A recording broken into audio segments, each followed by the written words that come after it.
This was a long interview for Kamala Harris. I believe that this was about 40 minutes or so, 45 maybe, almost 50 minutes long. And so I wanted to cover this, but there are different questions, multiple pieces of this that I wanted to talk about. And after going through the video, I found that this angle is what I wanted to talk about, touch base on. And we're going to talk about two clippings, two questions from one of these reporters. It's the lady. I'll have to find out her name and everything because I think she did really, really well in framing her questions. And she pushed back gently on old Kamala Harris. She pushed back just a little. And Kamala, brought out her sister soldier. I'm talking here. That whole setup. But I'm going to say kudos to this reporter because she did push back gently. So without further ado, we're going to respond to two questions that she proposed to Kamala Harris. One of them is about guns, and then the other one is about the war with Israel and Gaza. So without further ado, let's respond to this. A quick question. I want to talk to you about gun control. So you've said you support an assault weapons ban and universal background checks, and we actually learned during the debate that you are a gun owner. But in cities like Philadelphia, handguns are responsible for most homicides and violent crime. The most recent FBI data shows handguns were involved in 59% of murders in our country. How will you address the issue of the use of handguns? Because a push for an assault weapons ban only addresses a significant but small part of the problem. Before Kamala jumps in. So if you watch this channel, I cover guns a lot. We talk a lot about Chicago, and I've been interviewed in reference to guns in my own community where there is a lot of shootings happening. So this is something I've covered. And I stand by the notion that the guns are not the ones killing people, but it is indeed the people holding the guns and shooting the people. And I love the way she frames her question, that because they're always coming, these AR-15s, the AR-15s and the AR-15s, and we're gonna come for your guns because these weapons is mass, and they're killing people by the dozen. And she says, yeah, but 59% of the homicides that happens, according to I think it's FBI or wherever it is, 59%, that's nearly 60% of that happens with handguns, not assault weapons, right? So let us hear Kamala go into her answering in reference to this. And don't forget, friends, she and Tim Walz, they own guns too.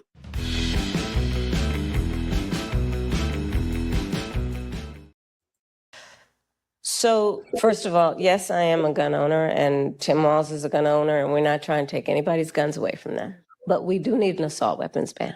Assault weapons are designed to kill a lot of human beings quickly and have no place, I'm going to get to it. Yes. And have no place on the streets of a civil society. We need universal background checks, which, to your point about handguns, is about saying that it is just reasonable to want reasonable gun safety laws that say we should do background checks, that we ought to know. It's just reasonable. You might want to know before someone can buy a lethal weapon, if they've been found by a court to be a danger to themselves or others. You might just want to know. And respectfully, we do understand that. But you're asking about... I'm asking specifically about handguns, because many of those handguns aren't purchased in places. Yes. Apply to handguns.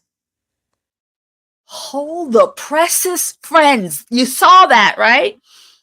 This beautiful young lady pushed back gently, and she says, with all due respect, that's not what I asked you. I asked you point blank, a specific. That's not what I asked you. You want to go word salad on us? You want to ring around the rosy, go around the questions? You want to tango and dance with this question? But that's not what we're asking. Madam, can you please answer my question? Because what you're saying here is not what I've asked.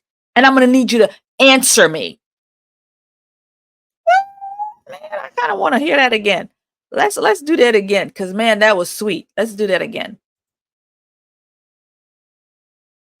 To themselves or others. You might just want to know. And respectfully, we do understand that. But you're asking about. I'm asking specifically about handguns, because many of those handguns aren't purchased in places. Yes. Apply to handguns. Yes. They do. But in many instances, those handguns aren't even bought lawfully. Yes. I didn't stop it. Her face just now was like, where's she going with this? When we rehearsed, this was not a part of the questions. Where are you going with this? Why are you pushing back? Like, that was the look on her face. Which is why I also have been very adamant for years. In fact, I myself protested at a gun show probably 10, 15 years ago about the gun show loophole and why we need to close that. Because hold the presses. This woman, okay, so obviously people are not just getting guns at gun shows, right? So she went from this to gun shows. So how she used to protest at gun shows. You know, this is a market. This is the way people are able to purchase what they need.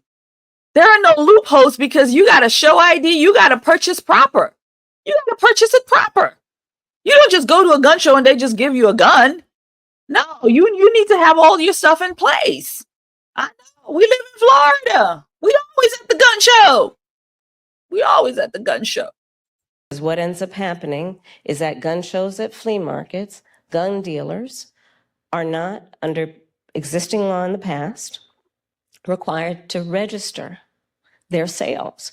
And so you are exactly right that a lot of homicides, for example, a good number of them, I don't have the statistic in front of my mind. She just told you 59% of them. 59%. She done told you that. She told you 59%. She done told you. Are committed with illegally purchased guns. And that's why we need to address each entry point in the issue, including universal background checks, closing the gun show loophole, and what we need to do as a general matter to focus not only on reaction to crime, but prevention of crime. So you're raising a very important issue that has many facets, including what we need to do in terms of reasonable gun safety laws and what we need to do around crime prevention, what we need to do around crime deterrence. But listen, I have personally prosecuted homicide cases.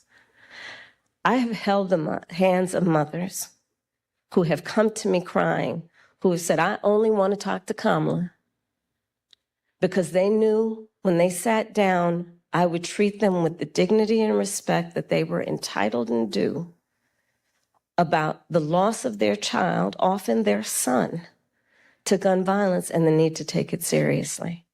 And we must take it seriously in every way, understanding it's not just about a soundbite. It's about a comprehensive approach that deals with the tragedy of, to your point, everyday gun violence in America. It's real. It has had a profound impact in terms of trauma that for the most part has gone undiagnosed and untreated. The trauma that exists in communities around the violence of losing their children, losing a brother, losing a father, an uncle.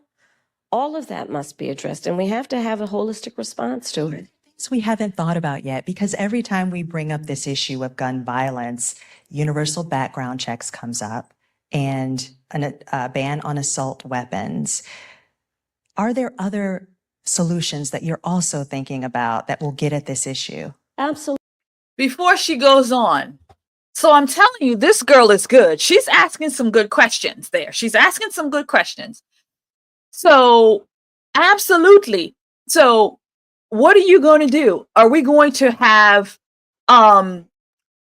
harsher punishments for people who are found with weapons? What are you going to do? those people who are stealing weapons, those people who are, I don't know, making it themselves, those people who are doing these things and they're found with these weapons, are you going to be putting them behind bars, locking them up and throwing away the key if they have murdered somebody with these weapons? Are you going to hold the criminals accountable? Are you going to lock up criminals the way you lock them up for smoking weed, right? The way you lock them up from puff, puff, puff when you puff, puff, puff yourself. Are you gonna lock up these people who are killing people? Those sons and daughters you talked about. Actually, she talked a lot about sons and uncles and cousins and daddies, you know, and cutting them. All those men and boys you talked about that's getting murdered in Chicago every single weekend, that's getting killed across this country every single day because these people possess these weapons. Are you going to put laws into place?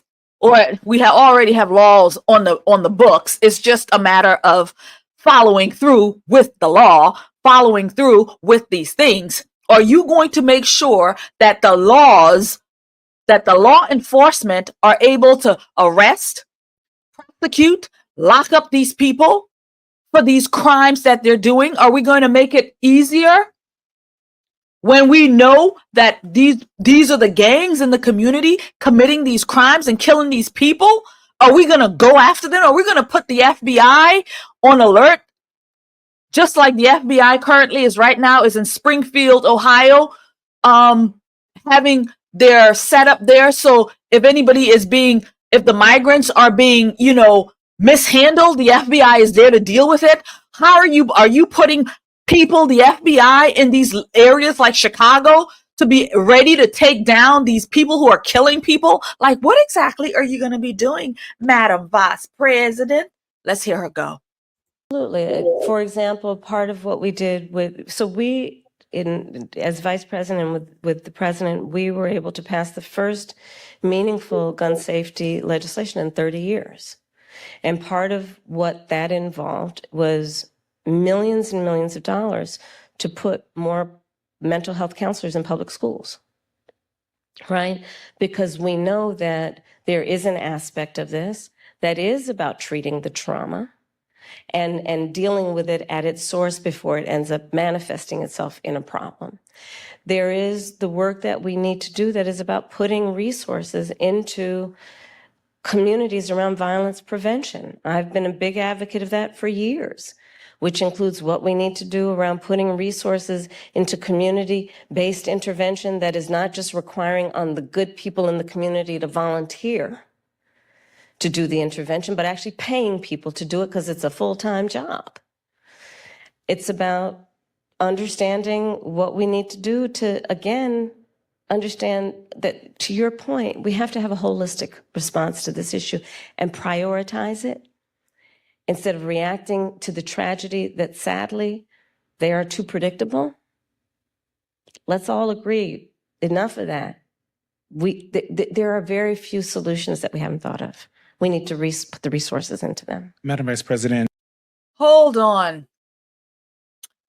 So nowhere in there did she say we're gonna enforce our laws.